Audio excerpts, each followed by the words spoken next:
Former President Jerry John Rawlings 1 year after his passing. Ghana picks up her pace to counter terrorism with the establishment of an early warning and response mechanisms center. Ghana pushes for adoption of clean cooking solutions towards achieving SDGs. And in Austria, unvaccinated nationals heading towards lockdown.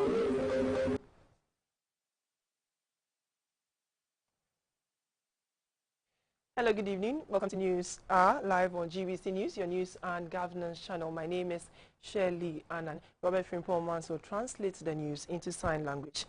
They came in their hundreds to the Holy Spirit Cathedral in Accra to mark the first anniversary of the passing of former President Jerry John Rawlings. It was a time of thanksgiving, remembrance, and a celebration of a life well lived.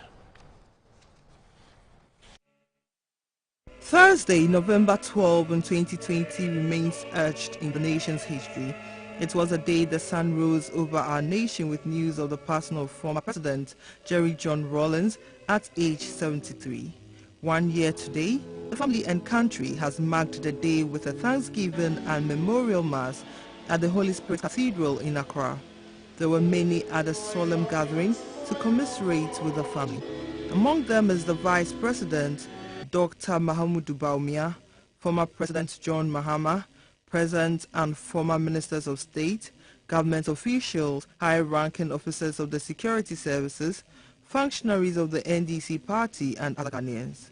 Nana Konadu Ajiman Rawlings and her children said though they have lost a stalwart, they are comforted with the words of Ecclesiastes 3 that there is time for everything on earth.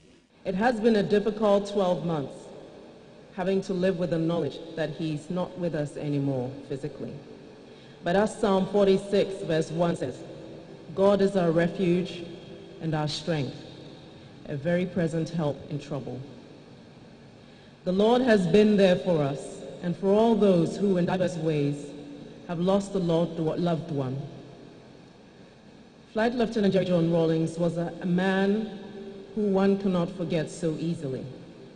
His loving and charismatic demeanor struck everyone he met. And for Mom and for us, every day brings new memories of who he was. Larger than life, but still a simple personality with so much warmth and compassion.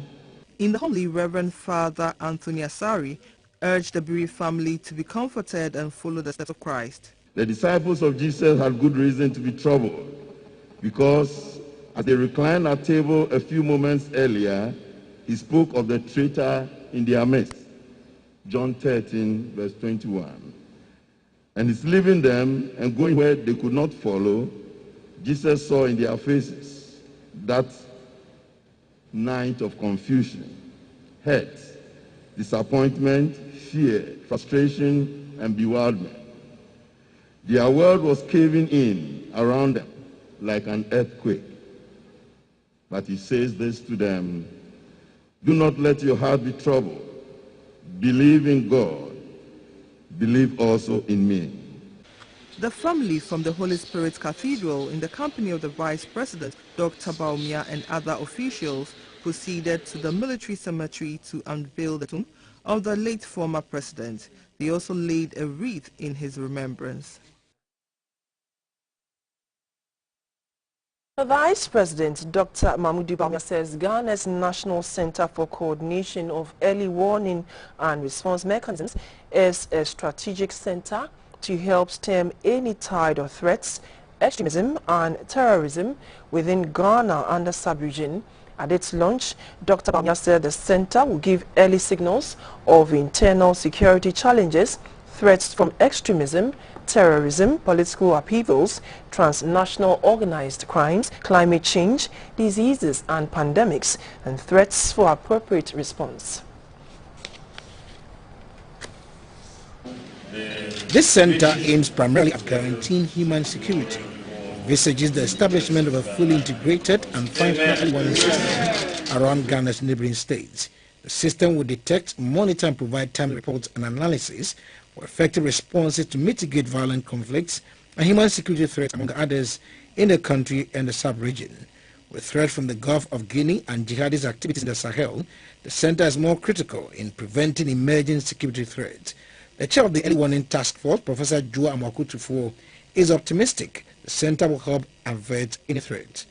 Vice President, I'm happy to inform you that we have completed the assignment to establish yet another institution of the state to help safeguard the peace we need for development.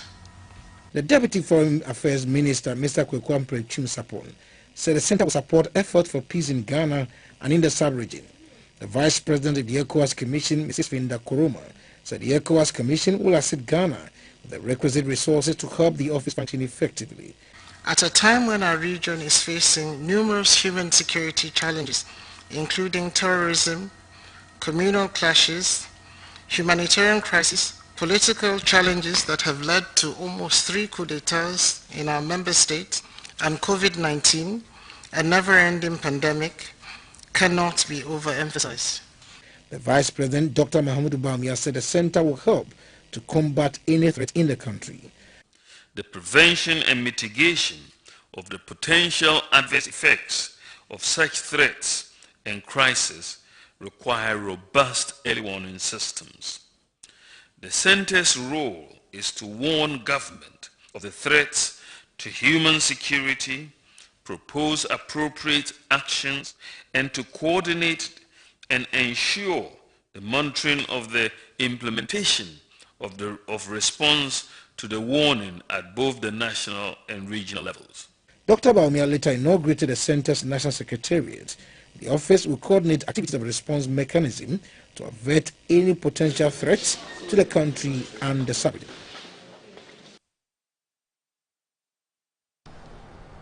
The Ministry of National Security says it is leaving no stone unturned to secure the country's borders in an era of changing security challenges.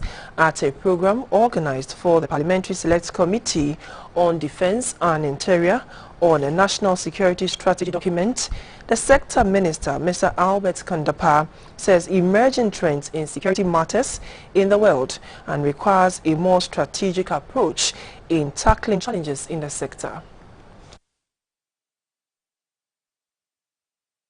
The National Security Strategy document, launched earlier this year, is to serve as a guide for the security agencies and their operations to better secure the country and guarantee the safety of citizens.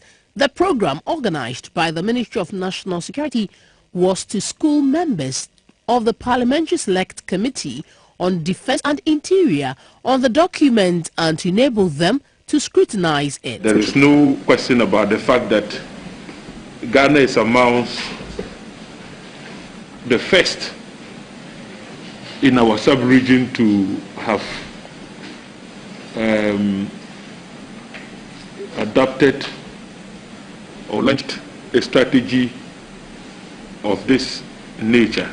I am very convinced that this document reflects the aspirations of all of us to have a working document, a framework within which our national security and matters related thereto can be effectively and efficiently dealt with. The Minister for National Security, Mr. Kandapar, said the ministry is working to address security threats in the country. And did we really believe some 5, 6, 7 years ago that terrorism could be as much a problem as it is today? We felt there was a possibility, but we also felt that it is not reasonable to expect that we will be caught in the middle of it all within so short a time. Today, all over the region, in West Africa, we are under serious attack. And those of us who have not been attacked should not deceive ourselves into thinking that we will not be attacked. There are serious security challenges in many many other areas.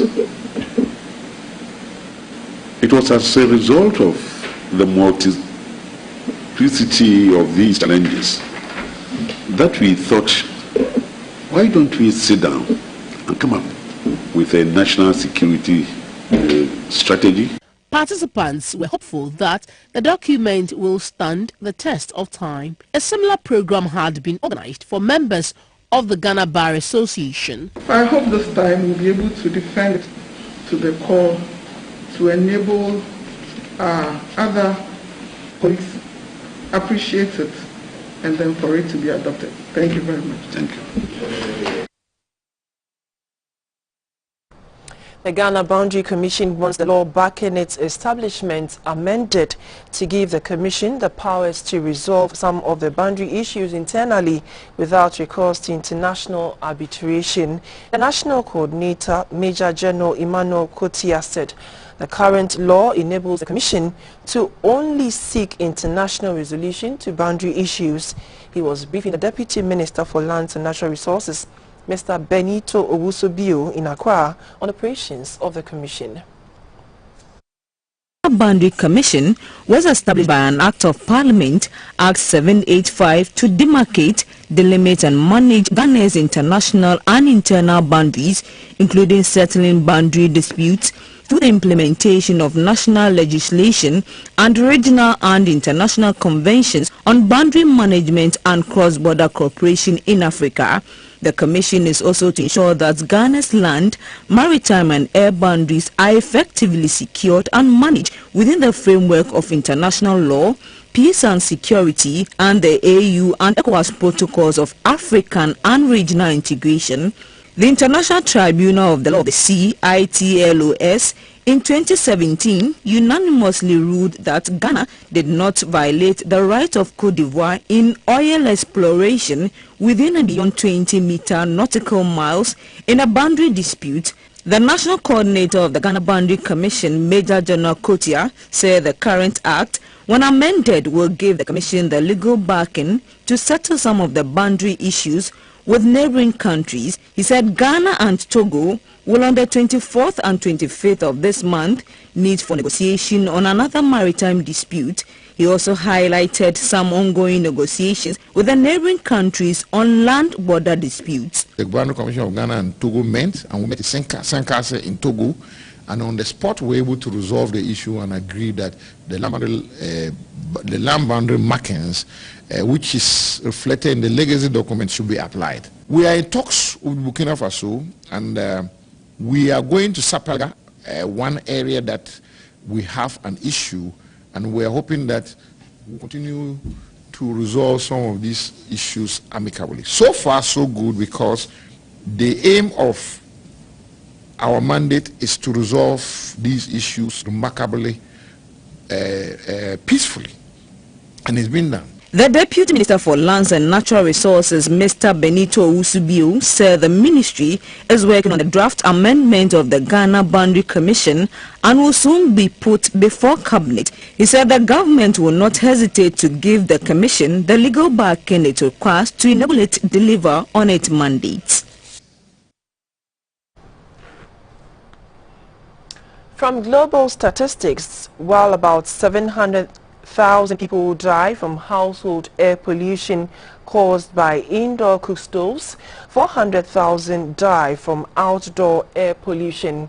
This high trend results from the lack of clean cooking solutions, especially in Africa. In Glasgow, the wife of the Vice President, Mrs. Samira Baumia, said barriers inhibiting the adoption and expansion of clean cooking solutions must be removed to help achieve SDG Goal 7.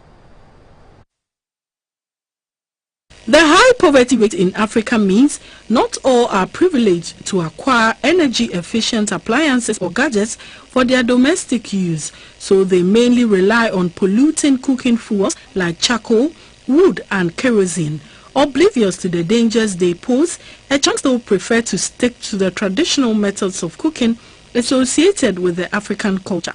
Health experts have linked unclean cooking methods to respiratory diseases and deaths to air pollution, causing more deaths every year than HIV/AIDS, malaria and tuberculosis combined.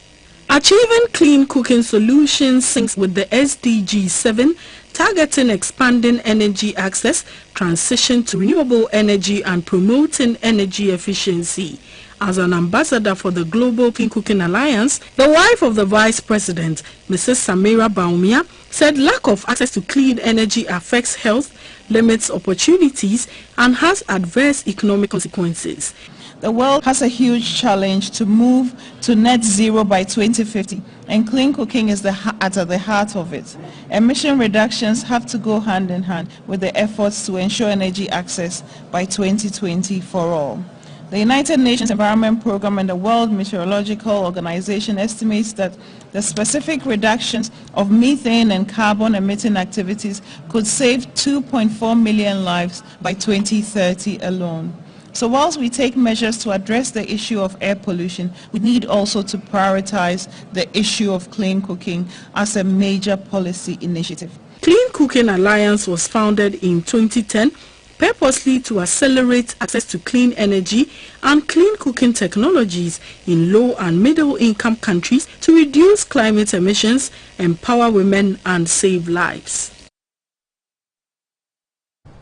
At a training of stakeholders on tobacco control regulations and enforcement at WA in the Upper West region, the Food and Drugs Authority advocated for a more effective law enforcement on the use of tobacco in the country. Our correspondent Swala Abdul Wahab has more. Ghana has ratified international conventions and also put in place LI that deal in the use and control of tobacco in the country. In spite of this, the country is still confronted with illegal importation of tobacco products. We've recently done gap analysis on our law, and we found out a few enforcement challenges that we need to amend the law in line with best practices, and then also to get around the enforcement challenges that we are getting. And we realized that we need other stakeholders to come on board. And so you saw that we brought a lot of security agencies. We brought Ghana Health Service, we brought Mental Health Authority, we brought you, the media, we brought opinion leaders, traditional rulers, so that everybody's role would be assigned or categorized, and then we come up with an enforcement plan. So this is not just any ordinary workshop that they come and afterwards everybody goes to sleep. No, we have come up with an enforcement plan peculiar to WA with local solutions. Some of the participants have told GBC News that they put into practice what they have learned from the workshop. Indeed, as traditional leaders, we really have a role to partner with stakeholders in its control. However, it is our people who participate in the sale and importation of these things. If we are quite vigilant through our traditional mechanisms, we can help stop the illicit use and importation of these tobacco products. It became clear during the discussions that the fight against illegal tobacco trading is not the work of one institution. The participants have therefore pledged to play their role effectively to ensure that illegal tobacco trading is brought under control. At Bolgatanga in the Upper East region, the training also took place where a similar program was held. A representative of the World Health Organization, Dr. Joanna Ansong, said the WHO has been instrumental in organizing public education programs to raise awareness on the dangers of tobacco. The head of Tobacco and Substance Abuse Department, Dr. Olivia Ejekumwa Boateng, said 75 men die every week from smoking and using tobacco in the country. The Upper East Regional Director of Food and Drugs Authority, Mr. Sebastian Huto, said the authority is educating the public on the dangers associated with tobacco use. We are supposed to be engaging all stakeholders. We need a multifaceted and multisectorial engagement, collaboration, so that we'll be able to achieve a lasting and sustainable end to it. Participants were drawn from the security services, the judicial service, the media, and the Narcotics Control Board. Still in news, the Apramdo market in Efia Kwesiminti municipality of the Western region is rapidly deteriorating following the refusal of traders, allotted stores and stores to use the facility. While parts of the abandoned structures are rotting away, it has also become a haven for rodents, reptiles, and mentally unstable people. The Apramdo market was constructed in 1996 by the Sekendi Takoradi Metropolitan Assembly, but is now under the management of the Efia Kwesiminti Municipal Assembly. This was when the Sekendi Takoradi Metropolitan Assembly was split up in 2008. It was to help decongest the Takoradi Central Market and also relocate hawkers and other traders in the inner perimeter of the market to the new market. However, many say the market has not served its purpose because of poor patronage due to the seeming refusal of the traders to relocate. The market has 854 stalls, 320 sheds, 27 cubicles for oil sellers and meat house, 4 cornmeal shops, and a warehouse for traders to keep their wares, as well as wood workers' compartment and 3 toilet facilities. However, in spite of these facilities, traders prefer doing business in Takoradi. Even at a period when the Takoradi Central Market is being redeveloped and traders have been relocated to temporary sites, the Apramdo Market was not marked even as a temporary site. Some few traders operating at the Apramdo Market told GBC News this location is conducive for business, but the disinterest by traders has affected patronage, leading to the current poor state of the market. This place should have been useful when they were doing this social distancing and sending people to Jubilee Park. This place, rain will not fall on you, the sun will not scorch on you. This place is a safer place for business. But since 20 years, nothing is going on here. This is the time ECMA should sit up so that they get this place busy. We pay rent to them. It's not all about the rent. They should also do something good for us.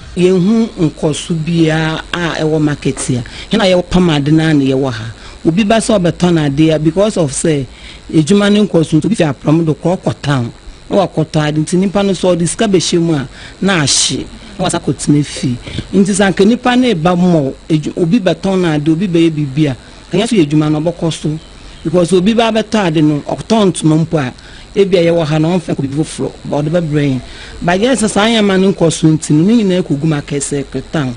In the midst of the worsening state of the Apramdo market, traders who were moved to the Jubilee grounds at the height of the COVID-19 pandemic to allow for physical distancing are still plying their trade there under harsh conditions. Others are also selling at unapproved locations in the central business districts. Yet, the Apramdo market, which is a 3.6 kilometer distance to the central business district, is lying idle. The National Insurance Commission has presented a check for 250,000 Ghana cedis to the Ghana National Fire Service to enable it to complete the construction of a 3-story forensic laboratory in Accra. The lab unit, when completed, will be used for scientific methods to determine the origin and clear causes of fire incidents for public safety. The fire service will use the forensic laboratory in their investigative processes to establish the causes of fires within a reasonably short period and also help insurers price fire risks prudently. In July 2021, the National Insurance Commission supported the Ghana National Fire Service GNFS with a check for 300,000 Ghana cedis. When the construction first started, an initial 500,000 cedis was presented. With a recent donation of 250,000 cedis, the total sum now stands at 1,050,000 Ghana cedis from the NIC to support the construction of the forensic laboratory. The Commissioner of Insurance, Dr. Justice Ofori, who made the presentation during a tour of the project, said fire insurance claims take a relatively long time to administer because fire insurers must be able to tell the root cause of a fire outbreak. The lab, he said, will make life easier and faster for all. In fact, without the fire service, the NIC and the insurance industry cannot even embark on the compulsory fire insurance for commercial buildings. We believe that when all is done, this forensic laboratory will help us and help you in particular in doing your fire investigations and also help us get the fire reports expeditiously. Both institutions believe that the mutually beneficial relationship between them will be further strengthened once the laboratory is completed and put to use. The acting chief fire officer, Mr. Julius Kuno, commended the insurance industry for contributing towards the funding of the project, which is the first of its kind since the service was established in 1963. As a result of our transformational agenda, of which we want to ensure that our investigation is science-based, that will get exact causes of incidents, including fire outbreaks. With this laboratory, it will facilitate getting fire reports much faster and to the point, more appropriate. This is scientific based. The GNFS says with the additional support, other important phases of the laboratory will be executed. With the forensic laboratory, causes of fire often classified as accidental will be properly identified. This is News Alive on GBC News, your news and governance channel. We'll take a break. We'll be back with more news. Please stay.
To you by MTN and Whirlpool. My name is Esther Edu Ohumeu.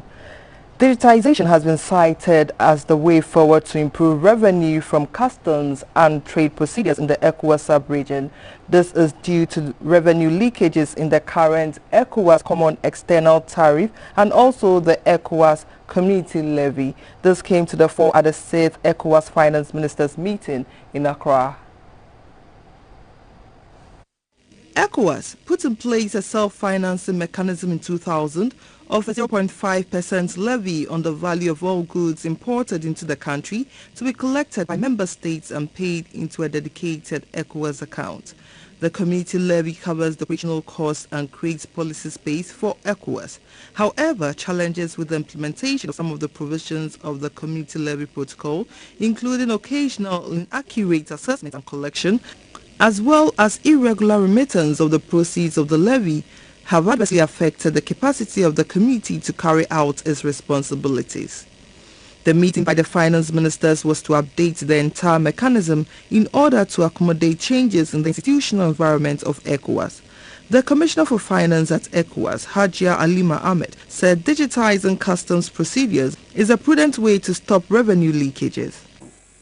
With the implementation of the ECOWAS Common External Tariff, CET, and the adoption of the ECOWAS Customs Code, our community has become a fledgling customs union.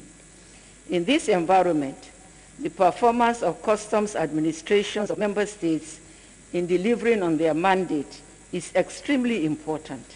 It is against this background that the ECOWAS Authority of Heads of State and Government adopted the ECOWAS Customs Code in December 2017 to reform and harmonize customs procedures in conformity with the provisions of the revised Kyoto Convention and the WTO Trade Facilitation Agreement.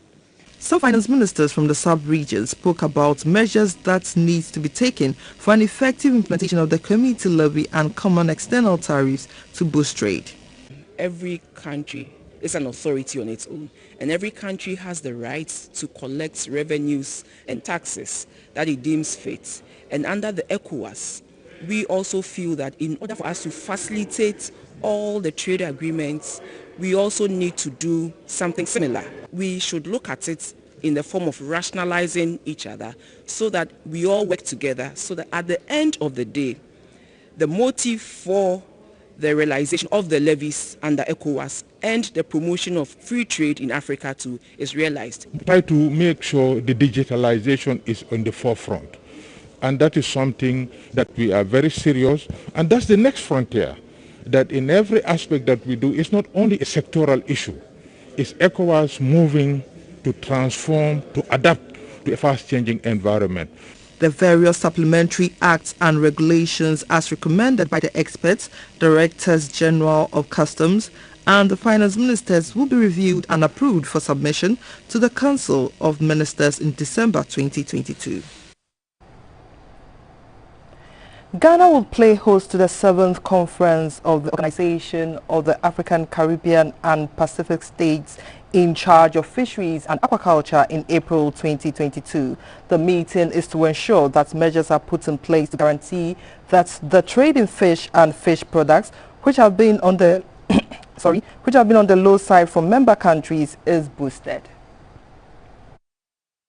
The percentage of fish traded globally by member countries of the Organization of the African, Caribbean and Pacific States, OACPS, account for less than 10% of the $154 billion global value of fish trade.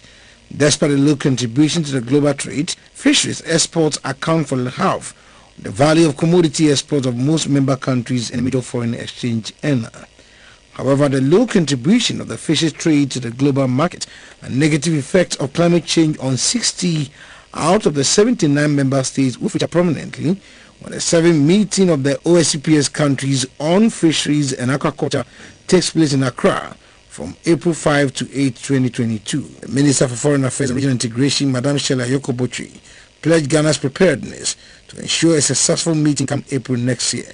Following right on the heels of COP26, this upcoming meeting on fisheries and aquaculture will continue the discussions on the United Nations Sustainable Development Goal 14, life below water, and at the same time serve as a prelude to the critical issues to be identified and discussed at the United Nations Oceans Conference, which will be co-hosted by Kenya and Portugal, as well as the 7th Ocean Conference to be hosted by Palau later on in 2022. The Minister for Fisheries and Aquaculture, Madam Kunsin, said Ghana stands to benefit tremendously from hosting the conference. The hotels will also have people lodging in, and this will bring income to the country. Apart from that, the country will also stand to benefit from learning from other countries their way of doing their fishing activities in the other countries. So these are some of the benefits to Ghana. The Assistant Secretary General of the OACPS, Ms. Crystal Pratt, said the meeting will provide a forum to deepen cooperation and identify areas for strategic engagement with partners in fisheries and aquaculture development. The ocean drives climate and weather, but also how climate change is impacting our oceans, whether it be warming seas, bleaching coral reefs, and also the way in which fish move around and through the ocean. This is the first time Ghana will be hosting the OACPS Fisheries and Aquaculture Conference, which started in 2009. And that was Business, brought to you by MTN and Whirlpool. Thanks for watching.